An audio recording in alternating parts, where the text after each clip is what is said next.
ada yang bilang akan ada reshuffle nih, Mbah. Kalau ternyata ketika reshuffle ditawarin nih satu posisi menteri atau di salah satu bidang itu ke Mbah Tejo untuk memperbaiki bidang kesenian dan seniman di Indonesia. Kira-kira Mbah Tejo Enggak, pasti enggak. Kenapa Mbak Tejo? Aku nggak punya bakat untuk memimpin praktis. Gini loh, saya banyak orang yang salah tuh. Aku aktif di sini diskusi tentang politik, diskusi soal filsafat. Dikira aku tertarik politik, dikira enggak. Aku bukan Hendy Satrio yang praktis. Aku enggak. Aku tertarik bagaimana cara pandang orang di dunia politik, bagaimana orang-orang hukum di hidupnya, gitu. Aku tertarik. Tapi begitu praktis, aku nggak bisa, saya. Oke. Sebetulnya ini sambungan dari Kang Maman tadi, ditambah jawaban Mbah Tejo, Mbah. Jadi Mbah Tejo ini kan akhirnya dikenal sebagai seorang seniman, tapi akhir-akhir ini juga peduli menyuarakan apa yang terjadi di publik, sosial, termasuk politik. Dan nggak segan untuk bertanya, apapun itu, bahkan kadang-kadang kontroversi. Nah, berkaitan dengan nggak segan ini, Mbah, sebetulnya Mbah Tejo itu kalau bertanya, sebebas apapun, Mbah, itu tuh benar-benar menginginkan jawaban atau sebetulnya bertanya karena sebetulnya udah tahu jawabannya apa tapi Kayaknya yang kedua, karena Pak Tejo ketawa.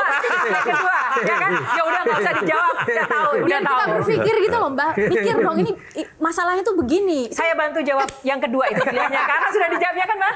Ya atau tidak? Karena ya aku seneng cerita tentang Socrates. Socrates itu mengubah zaman bukan karena jawaban, tapi karena dia bertanya di pasar-pasar, semua orang ditanya, sampai yang ditanya itu, loh, zaman berubah. Socrates itu kerjanya bertanya, gitu loh. Ditanya terus sampai titik inti, loh iya ya, kenapa ya? Wartawan kan sukanya kan bertanya ya, karena setiap pertanyaan selalu ada jawaban. Oke, Bang Henry, silakan. Menurut Mbah Tejo, penguasa hari ini tuh Tapi aku bajunya.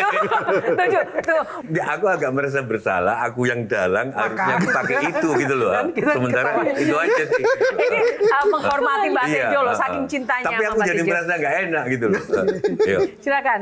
menurut Mbah Tejo, penguasa hari ini tuh masih punya cinta nggak? Selama masih ada pelacuran, aku nggak percaya ada cinta.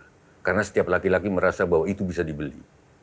Jadi Hanya ketika kita nggak bisa membeli hal itu, maka kita akan menghormati segala hal bahwa kursi, apa, jabatan nggak bisa dibeli, karena bahkan itu pun nggak bisa dibeli.